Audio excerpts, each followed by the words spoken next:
네, 여러분 안녕하세요. 네, 또 이렇게 여러분 가까이서 보니까 더 멋있어 보이고 예뻐 보이네요. 본당에서 볼 때랑 조금 더 다릅니다. 네. 오늘 또 새롭게 오신 분들도 있고 또 이렇게 오랜만에 오신 분들도 있습니다. 그래서 우리 공동체 예배가 이렇게 비전홀로 처음 이렇게 내려와서 드리는 오늘 시간인데요. 저도 이렇게 어제부터 많이 떨렸습니다. 여러분들은 어떨지 모르겠지만 지금 많이 떨고 있어요. 오늘 사순절 3주차인데 특별히 말씀과 그 기도로 하나님과의 교제하는 시간을 여러분 여기서 많이 좀 누리시기를 바랍니다. 처음이라서 좀 어색하긴 해요. 그래서 배치도 좀 어색하고 하지만 여러분들 또 이 모든 어색함들이 또 하나님 앞에 예배함으로 다 사라지기를 바라고요. 우리가 사실은 이제 새해가 되면 다짐들을 하잖아요. 근데 저는 이제 새로운 장소가 이렇게 저희들에게 주어졌으니까 앞으로 여러분들의 마음속에 어떤 다짐이 있으면 좋겠냐, 바로 예배에 대한 하나님 앞에 내가 조금 더 가까이 나아가겠다는 그런 다짐들이 정말 이곳에서 있었으면 좋겠습니다. 그래서 한 걸음 한 걸음 주님 앞에 나아가시길 바랍니다. 제가 이제 좋아하는 예화 하나가 있어요. 이거 뭐 여러분들한테 말씀드렸나 모르겠는데 그 합격사과라고 있는데 여러분들 들어보셨나요 혹시? 합격사과라고? 그 1990년에 그 이제 일본의 야이모리 현에서 이 초강력 태풍이 발생했다고 해요. 그래서 이 사과 수확을 앞두고 이제 태풍이 발생하니까 어떻게 되죠? 사과가 다 떨어지잖아요, 땅에.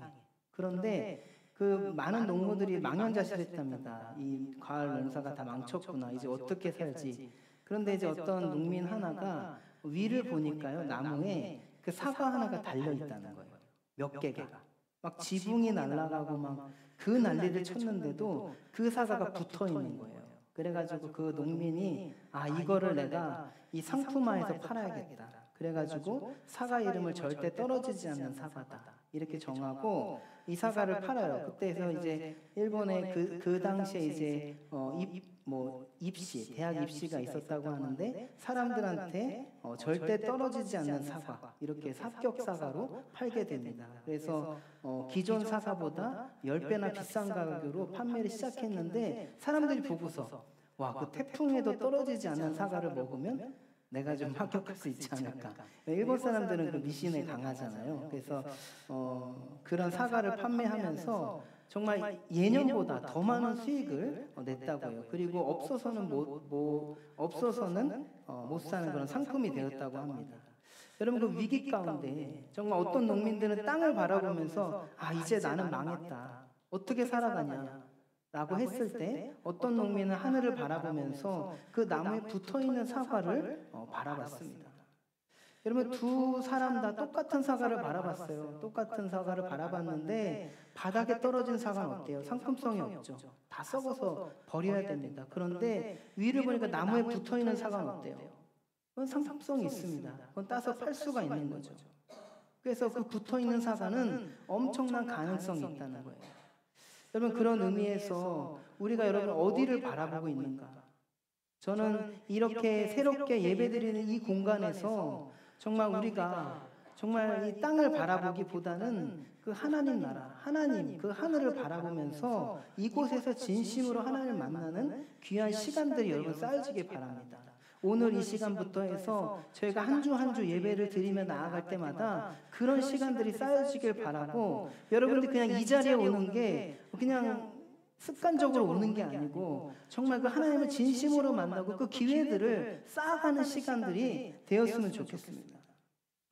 여러분, 저희가 이제 예배 공간의 이렇게 형태를 보면은 여러분 어때요? 이렇게 원으로 했잖아요. 그래서 사실은 이 원형 형태를 유지하기 노력 많이 했습니다. 이 에피소드가 참 많은데 어제 이제 부장님하고 어떤 한 형제가 정말 이 모든 대형을 막 이렇게 기획하고 이렇게 만들었어요. 그래서 세팅을 하면서 아마 이곳에서 드릴 여러분들 아마 생각하고 세팅했을 거예요. 그리고 여러분 한번 이렇게 바라보세요. 이렇게 옆에 이렇게 바라보면 누가 보이나요?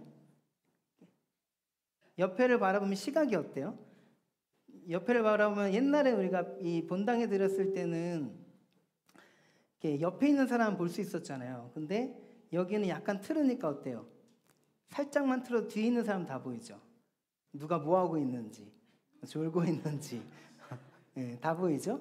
그래서 우리가 이렇게 정말 서로가 서로를 바라보자라는 마음으로 이 공간을 세팅했어요. 그래서 예배할 때도 바라보고, 찬양할 때도 바라보고, 또 정말 우리가 서로를 바라보면서 어떤 느낌을 가지느냐, 정말 하나님 나라를 꿈꾸며 나아가는 그 한 사람을 경험할 수 있는 거죠.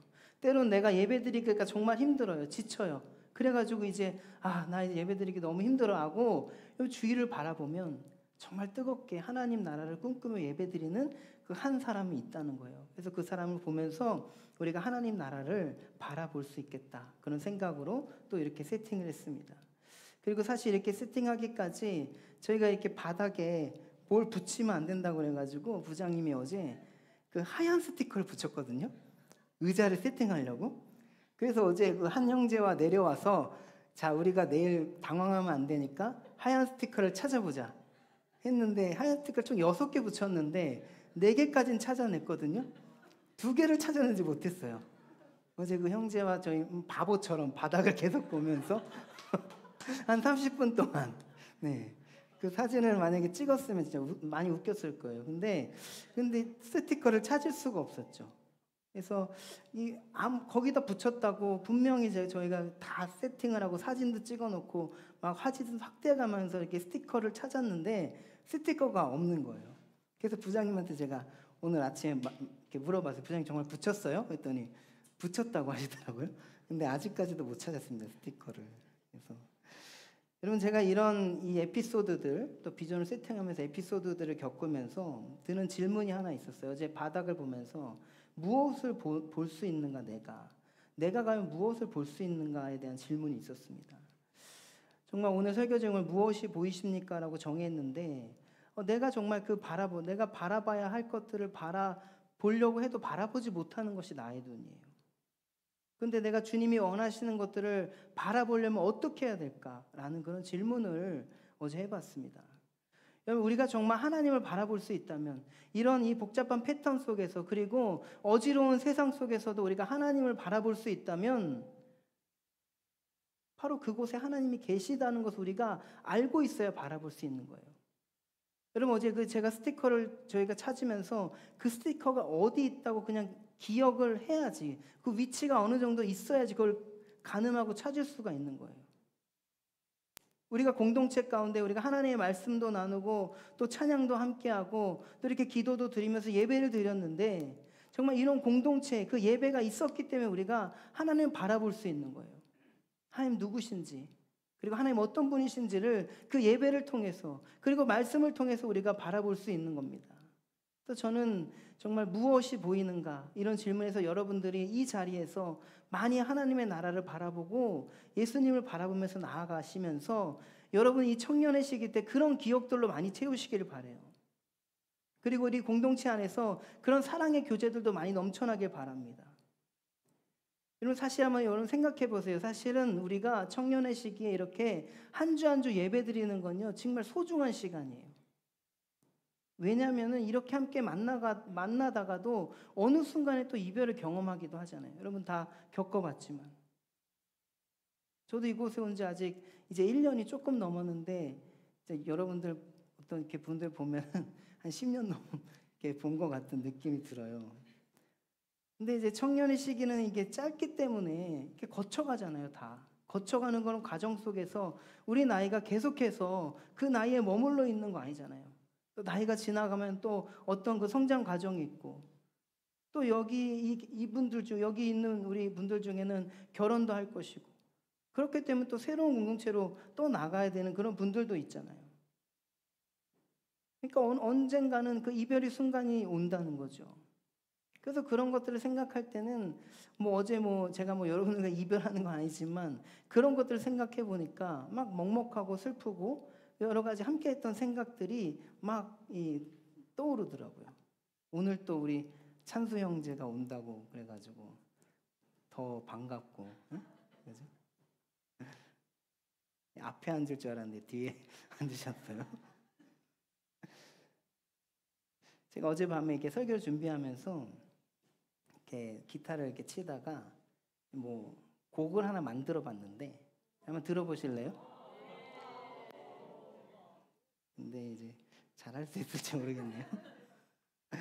네, 어떤 그 축복의 찬양을 한번 뭐 가사는 좀 유치하긴 하지만 한번 좀 들어보세요.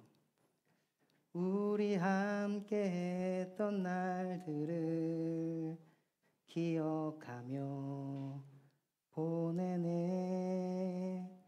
하나님이 기뻐하시는 너의 모습을 생각해. 때론 기쁨이 있지만 때론 슬픔이 있지만 흔들리지 않는 너의 모습, 하나님 예배하며 하나님 찬양하며 그 말씀 믿는 우리에게 사랑합니다. 축복합니다.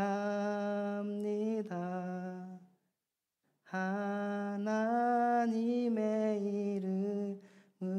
이름으로 기도합니다.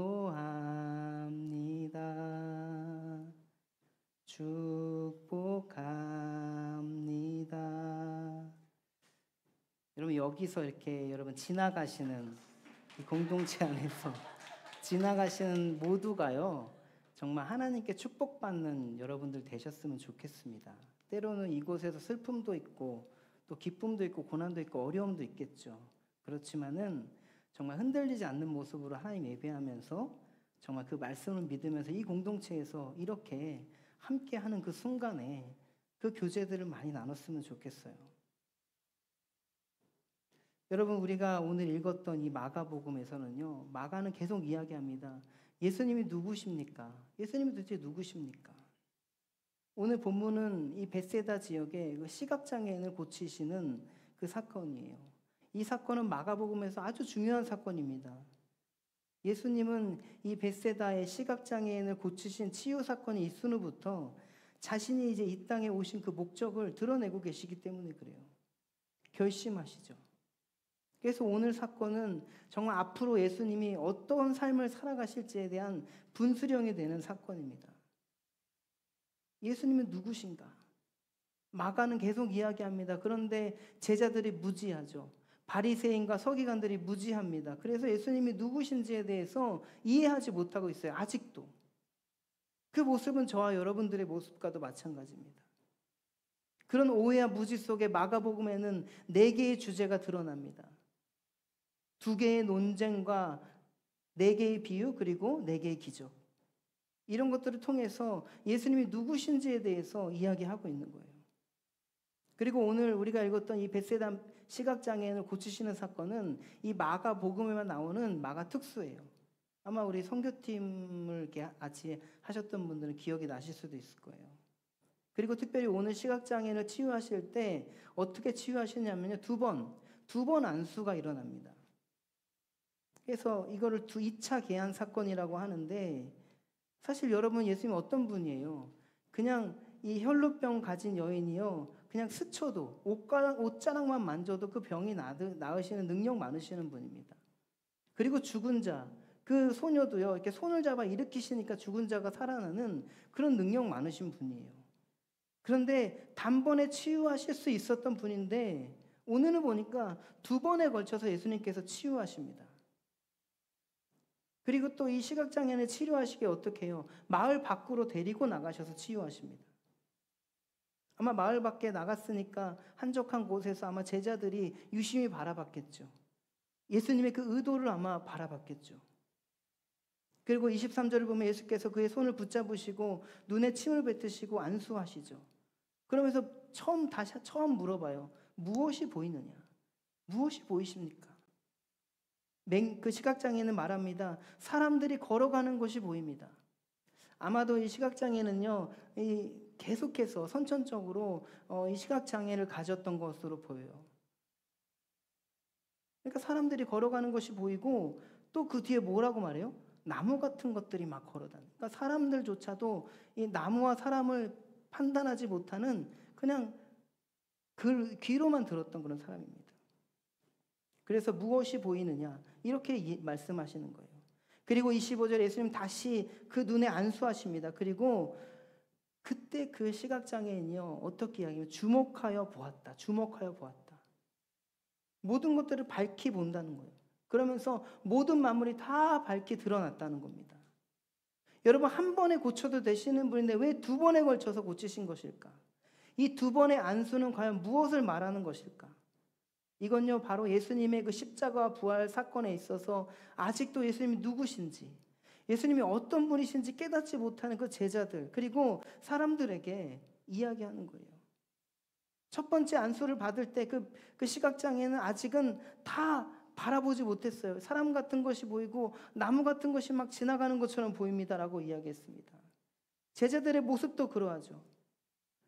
여러분 오늘 본문 읽기 전에 어떤 사건이 있었냐면 4,000명을 먹이시는 사건이 있어요. 그리고 그 전으로 거슬러 가면 오병이어의 기적이 있습니다.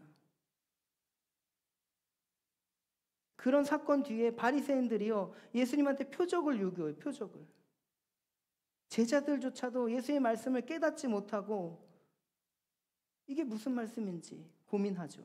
그래서 예수님 말씀하십니다. 너희가 눈이 있어도 보지 못하고 귀가 있어도 듣지 못하느냐 또 기억하지 못하느냐. 뭐예요? 눈이 있어도 보지 못한다는 거예요. 무엇이 보이느냐 했을 때 사람같이 같은 것이 보입니다. 나무 같은 것이 막 지나가는 것이 보입니다. 완전하게 바라보지 못한다는 거예요. 눈이 있어도 귀가 있어도 듣지 못한다는 거예요. 바리새인들처럼 표적만 구합니다. 눈에 보이는 표적만 추구하면서 예수님을 어떤 유대인을 구하러 오는 어떤 정치적인 왕으로서의 그 메시아로 바라보는 거죠. 근데 예수님께서는 그것이 하나님의 나라가 아니라고 이야기하는 거예요. 이 오병이의 기적 그리고 이 4,000명을 먹이시는 기적을 통해서 예수님께서 말씀하고자 하는 것은 모든 만물의 주관자가 된다는 걸 이야기하는 하나님의 아들 신성을 가지신 분. 제자들은 이런 기적의 경험을 하고서도 예수의 말씀을 깨닫지 못하고 있죠. 예수님이 누구신지에 대해서 계속 물어봐도 그것에 대해서 대답을 하는 사람이 없었던 거죠. 그래서 오늘 이 시각장애인을 두 번 고치시면서 그 제자들의 그 무지와 이 무감각을 깨워주기 위해서 이 두 번에 걸쳐서 안수를 하신 겁니다. 특별히 예수님께서는요 한 사람 한 사람 되게 귀중하게 생각하시는 분이에요. 이 시각장애인이 많은 사람들이 있으면 부끄럽고 힘들 거 아니에요. 그래서 마을 밖으로 데려가셔서 또 안수할 때는 어떻게 해요? 두 손을 대고 안수하시잖아요. 또 침을 뱉으면서 안수하시지만 이런 모든 행위들은 사실 우리가 이것들로 뭐 우리도 막 침을 뱉고 그래서는 안 됩니다, 여러분. 아프다고 막 침 뱉고 막 그래서는 안 돼요. 예수님이 할 수 있는 그런 특별한 행위들이에요. 사실 우리가 이런 것들 하나님을 따라하려고 하다가 망한 사람들이 많이 있어요. 성경에. 누가 있을까요? 기주입니다. 하나님을 따라하려다가 망한 구약에. 네? 우리 여러분 너무 잘 아시는 분이에요. 뭐로 시작하시는 분?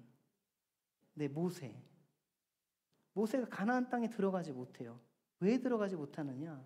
그 물이 없다고 했을 때 예수님께서 이 바위에 물이 나오니까 말씀으로 선포하라고 했는데 모세가 어떻게 해요? 지팡이로 탁 칩니다. 자기 행동을 추구하는 거예요. 결국에는 그 능력이 나타났지만 그건 뭐예요? 하나님의 능력을 제한시키는 거예요. 하나님께서는 그냥 말씀만 하라고 했는데 모세가 바위를 딱 쳤어요. 하나님 능력을 제한해서 결국 그 신명기 34장에 보면 모세가 120세가 되어도 눈이 막 밝고 기력이 있음에도 불구하고 그 가나안 땅을 건너지도 못해요. 그리고 모세가 어디서 죽었는지도 몰라요. 무덤조차도 발견되지 않았다고 했어요. 여기서 우리가 하나님을 제한해서는 안 되죠. 이런 치유행위나 이런 것들을 통해서 그럼 나도 그럼 한번 침을 뱉어가지고 안수해볼까. 이렇게 해서는 안 됩니다. 하나님의 능력을 우리가 제한해서는 안 됩니다. 여러분 특별히 오늘 이 2차 계한 사건에 소경이 이야기합니다. 주목하여 본다. 주목하다.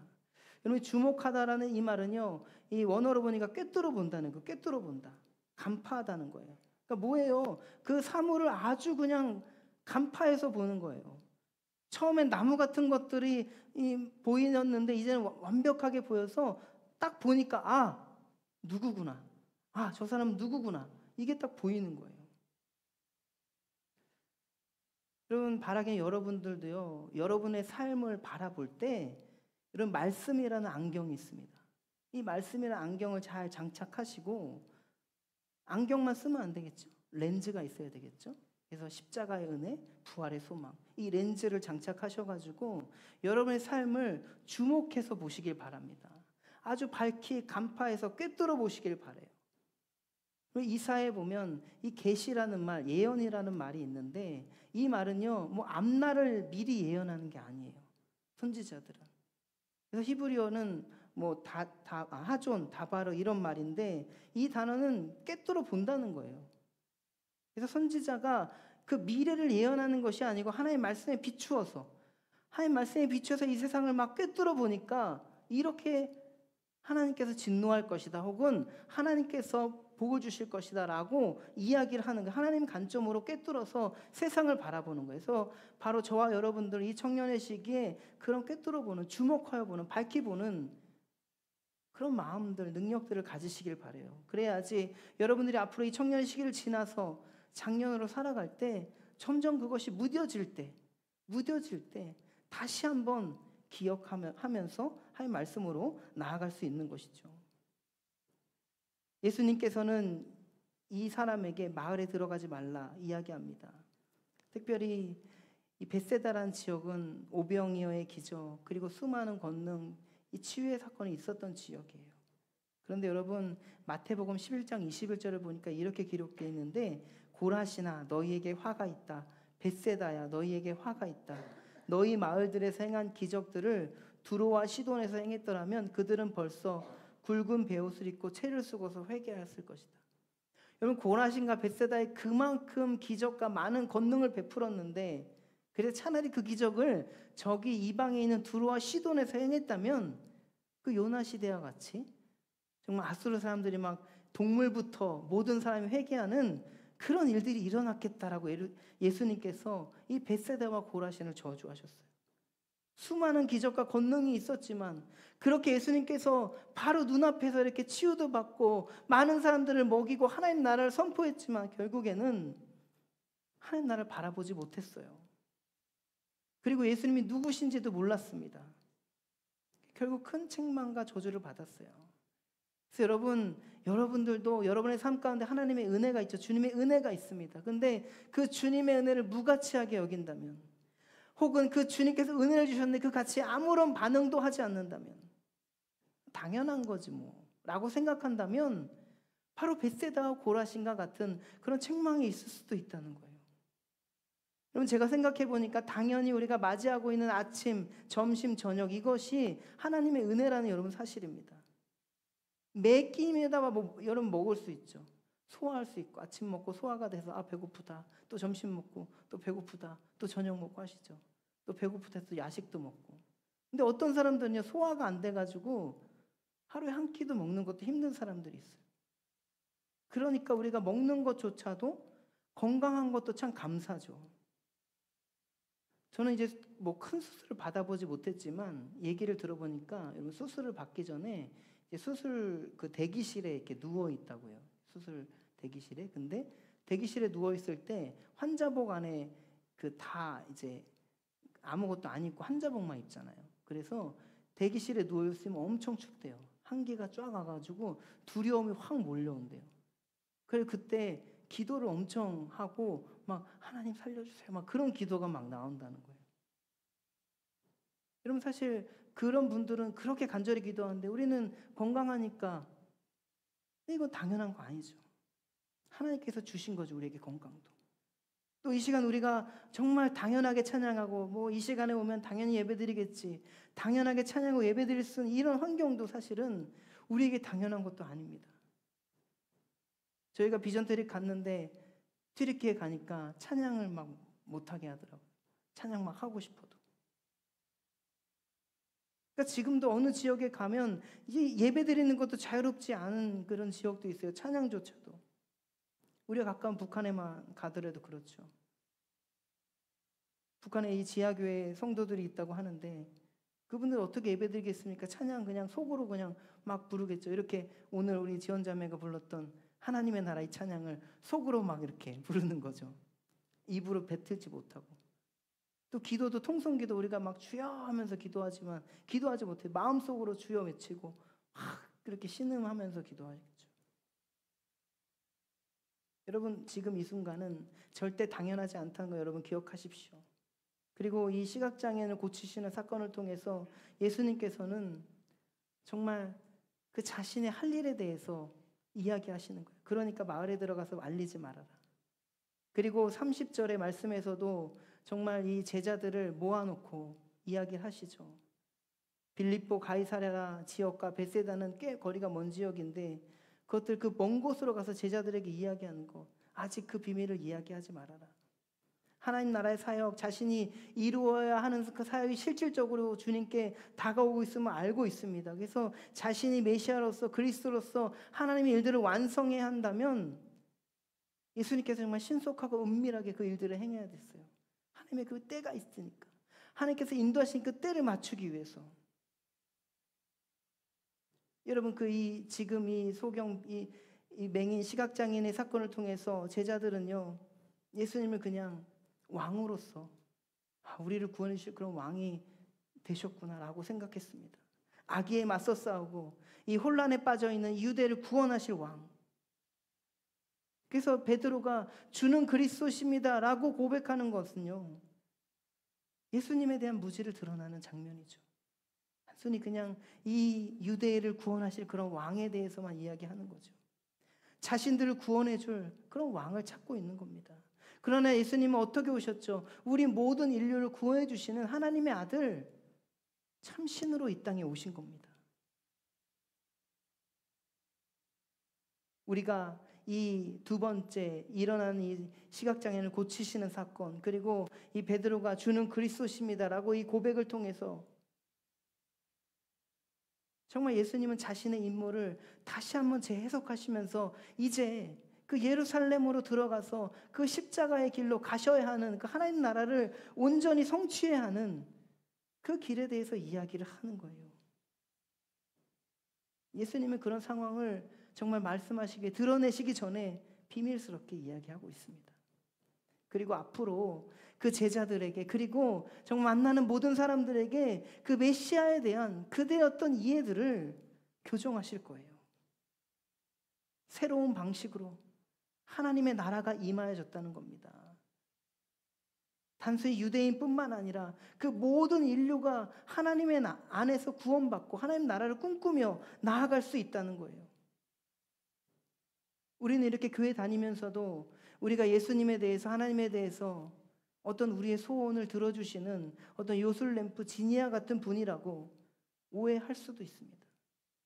그런데 여러분 예수님은요 그보다 더 큰 것을 보여주시기 위해 이 땅에 오신 거예요. 이런 주변을 둘러보면 아직도 그 죄와 사망의 굴레에 묶여있는 많은 사람들이 있습니다. 그런 사람들을 예수님께서 그 십자가의 은혜로 나올 때는 그 모든 죄들을 용서해 주시고 정말 주님께서 은혜를 베풀어 주셔서 그 한 사람도 주님의 그 은혜 가운데 나아갈 수 있다는 거예요. 우리도요 지금 이렇게 유한하지만 결국 주님처럼 예수님처럼 부활할 수 있다는 그런 소망을 우리에게 주신 거예요. 죽음까지 이기게 해주신 그런 주님께서 그럼 어떤 순간에서도 여러분들과 함께 하신다는 그런 사실을 여러분 기억하시기 바랍니다. 요즘 우리 몇 분의 청년들과 이렇게 카톡으로 큐티를 나누고 있는데 요즘 뜨는 형제입니다. 형제께서 이런 나눔을 해주셨어요. 그러니까 내가 주님을 이렇게 온전히 고백할 수 있는데 자신의 주변에 있는 사람 보니까 뭐 누나들 보고 형들 보니까 그렇지 않은 상황이 있다는 거예요. 내가 나는 이렇게 주님을 예배하는 거에 거리낌이 없는데 가정에서 혹은 직장에서 혹은 뭐 공동체에서 그런 어떤 이 예수님을 믿는 것으로 말미암는 그런 핍박들을 이제 있다는 거죠. 그런 것들을 보면서 자신의 삶을 더욱더 감사하게 되었다. 이런 고백을 나눠줬습니다. 또 시편 기자의 탄원 그런 것들을 보면서 우리는 항상 정말 탄원만 하고 불평 불만만 하고 끝났는데 시편 기자는 어때요? 불평 불만하고 탄원의 기도 이후에 끝에는 찬양과 감사의 기도로 항상 마무리를 하고 있다는 것을 보면서 나의 삶도 마지막은 이 찬양과 감사의 삶을 살아야 되겠다는 그런 고백을 했다는 거예요. 여러분 삶 속에 무엇이 보이세요? 우리의 삶에서 명확하게 밝히 보이시는 그런 하나님의 말씀, 하나님을 만나려면, 하나님을 보려면 우리가 그 말씀 가운데 거해야 된다는 그 사실을 여러분들 기억하시길 바랍니다. 우리의 눈은 한계가 있어요. 제대로 주님을 바라볼 수가 없습니다. 정말 오늘의 이 시각장애인을 고침받은 이 사건과 같이 우리가 희미하게 바라보는 것이 아닌 명확하게 주님을 바라보길 바랍니다. 우리는 때로 잘못 바라볼 때도 있죠. 이 베드로처럼 이중적으로 예수님을 이해할 때도 있습니다. 예수님이라는 것을 내 삶에 거부하지는 않지만 그것을 나의 삶에 긍정하지도 않고 나의 삶에 있으나 마나한 그런 존재로 여길 때도 있습니다. 그러나 예수님께서는요, 여러분의 마음 가운데 자신이 누구인지를 아주 명확하게 드러내고 계세요. 여러분, 이 사순절 기간인데 이 사순절 기간에 정말 나의 죄를 다 씻기시고 구원하셔서 은혜로 나아가게 하시는 그 예수님의 모습을 제대로 바라보는 이 한 주가 되길 바랍니다. 무엇이 보입니까? 그 질문에 여러분 정말 밝히 대답할 수 있는 저와 여러분들 되길 바라요. 그리고 우리가 이 자리에 앉아 있는 거, 그리고 우리가 살아가는 것 당연한 것이 아니다. 정말 하나님의 은혜 가운데 살아가는 것이라는 것을 기억하면서 나아가길 바랍니다. 여러분, 주님께서는 모든 것을 준비해 주셨어요. 우리 시간이 또 많이 지나서 다음 주에 이어서 말씀을 나눠야 될 것 같은데, 우리 찬양을 좀 하고, 우리가 또 비전에 내려왔으니까 제가 또 이렇게 다음 주에 연결해서 또 하겠습니다. 찬양, 우리 비준비하신이라는 찬양인데, 이 찬양 가사의 고백이 여러분 한 주간의 삶을 사는 저와 여러분들의 고백이 되길 바랍니다.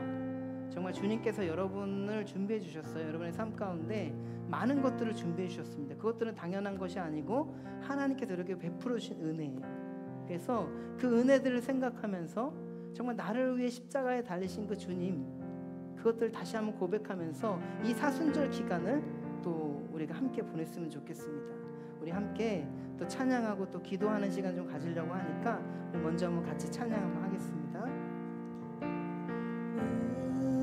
우리 주는 위대하며 능력이 많으시도다. 그의 지혜 무궁하며 인자는 영원하도다. 상한 자를 고치시며 상처를 싸매시도다. 별들의 수를 세시며 이름을 붙이셨도다. 그가 구름으로 하늘을 덮으시며 땅을 위하여 준비하시리. 예루살렘아 예루살렘아 여호와를 찬송할지어다. 내 하나님을 감사함으로 그 앞에 나가며 주님제 앞에 우리 다시 한번 찬양합니다. 우리 주는 위대하며 능력이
구름으로 아멘.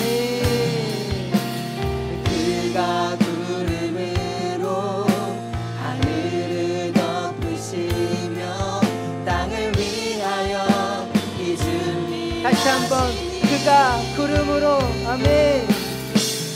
그가 구름으로 하늘을 덮으시며 땅을 위하여 이 준비 예루살렘아 예루살렘아 여호와를 찬송할지어다 내 하나님을 감사함으로 그 앞에 나가며 주님 제 앞에 경 예루살렘아 아멘. 예루살렘아 여호와를 찬송할지어다 내 하나님을 감사함으로 그 앞에 나가며 주님 제 앞에 경 우리 이 시간에 함께 성성으로 한번 기도하겠습니다. 기도하실 때에 정말 우리가 정말 만물을 밝히보는 그 만물을 밝히보는 것, 주목하여 보는 것, 하나님 안에서, 예수님 안에서, 성령님 안에서 그 만물을 주목하여 밝히보는 그런 시간, 시야를 가질 수 있도록, 그래서 이 세상, 이 어지러운 세상을 살아갈 때 하나님의 자녀가 하나님의 나라를 꿈꾸며 살아가는 우리들이 될 수 있도록, 그래서 무엇이 보이는가 이렇게 스스로에게 질문했을 때 정말 하나님 나라를 꿈꾸며 그것을 보며 나아가는 우리가 될 수 있도록 기도하시고, 특별히 우리 공동체를 위해서, 특별히 공동체를 이렇게 아름다운 장소 허락하여 주신 하나님을 찬양하고, 이것들이 당연한 것이 아님을 고백하면서 우리의 삶 속에서도, 우리의 공동체 안에서도 하나님께 은혜의 그 감사와 찬양을 올려드리는 우리 모두가 될 수 있도록 우리 시간 통성으로 주님 앞에 간절히 기도드리겠습니다. 아버지 하나님 감사합니다. 저희들 이 시간 주님 간절히 기도합니다. 저희들 아버지 하나님, 주님께서 무엇이 보이는가 이렇게 말씀하실 때에 정말 하나님의 나라를 꿈꾸며 그것들을 온전히 바라볼 수 있도록 도와주시옵소서. 나의 욕심이 아니고 나의 뜻이 아니고 오직 아버지 하나님께서 행하신 그 일과 그 뜻을 바라보며 나아갈 수 있도록 도와주시옵소서. 우리는 한계가 있습니다. 연약합니다. 그렇지만 우리 안에 계시는 성령님을 바라볼 때, 우리 안에 계시는 정말 놀라운 하나님의 역사를 꿈꾸며 나아갈 때 그 나라는 이루어질 것을 정말 신뢰하고 고백합니다. 저희들 것들 정말 온전히 하나님 나라를 꿈꾸며 바라보며 이 어지러운 세상 속에서도 하나님을 온전히 정말 믿으며 신뢰하며 나아갈 수 있도록 도와주시고, 특별히 아버지 저희들 이 모든 것들, 우리에게 누려지는 모든 것들 당연한 것이 아닌 것 다시 한번 고백합니다. 이 모든 것들이 하나님의 은혜입니다. 정말 십자가의 은혜, 그 부활의 소망으로 말미암아 우리가 이 자리에 있는 것을 고백하면서 정말 그 모든 것들이 하나님의 은혜라는 것들을 고백하며 나아갈 수 있는 이 시간 될 수 있도록, 저희들 삶이 될 수 있도록, 그래서 직장에서, 학교에서, 가정에서 정말 그 상황의 모든 삶에서 당연한 것 아니라 정말 하나님께서 함께 하신다는 놀라운 은혜를 바라보며 나아갈 수 있도록, 그리고 주님께서 우리를 위해서 준비해 주신 은혜를 바라보며 나아갈 수 있도록 주님 도와주시고, 역사의 이 첫 드려지는 예배 가운데 한 놀라운 은혜를 부어주신 줄 믿습니다. 앞으로도 그렇게 부어주신 은혜를 찬양합니다. 예루살렘아 예루살렘아 여호와를 찬송할지어다 내 하나님을 감사함으로 그 앞에 나가며 주님 제 예루살렘아 아멘 아멘. 예루살렘아 여호와를 찬송할지어다 내 하나님을 감사함으로 그 앞에 나가며 주님 제 앞에 주임제 앞에 경배하며 주님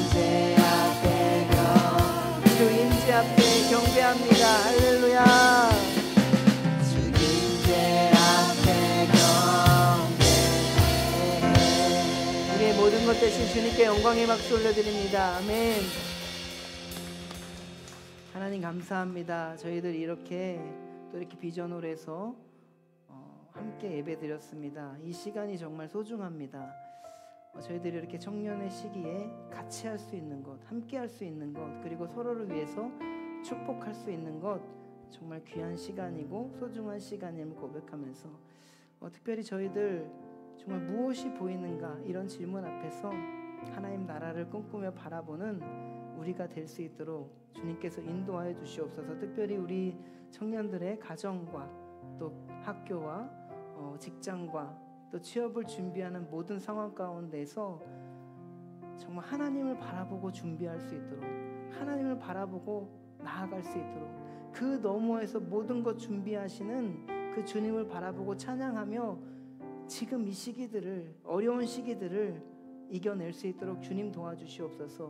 미래가 불투명하고 여러 가지로 정말 불안하고 두려운 시대를 살고 있지만 하나님께서 나와 함께 하신다는 것들을 생각하며 이 은혜들을 온전히 감사로 찬양으로 고백하는 우리 파이오니아 청년 공동체가 될 수 있도록 축복하여 주시고, 특별히 이 시간 귀한 예물 드리는 손길 위에 주님께서 30배, 60배, 100배의 귀한 열매 맺는 축복의 삶을 살아갈 수 있도록 내가 가진 모든 것 다 주님의 것입니다 라는 이 고백을 가지고, 결단을 가지고 드린 예물이 쓰여지는 곳곳마다 하나님의 나라가 확장되고 선교가 이루어지는 놀라운 역사가 있을 수 있도록, 또 우리가 속한 가정과 또 학교와 또 직장과 또 취업을 준비하는 모든 상황 속에서 하나님 영광 올려드릴 수 있도록 도와주옵소서. 감사드립니다. 이 모든 말씀 살아계신 예수님의 이름으로 기도드립니다. 아멘.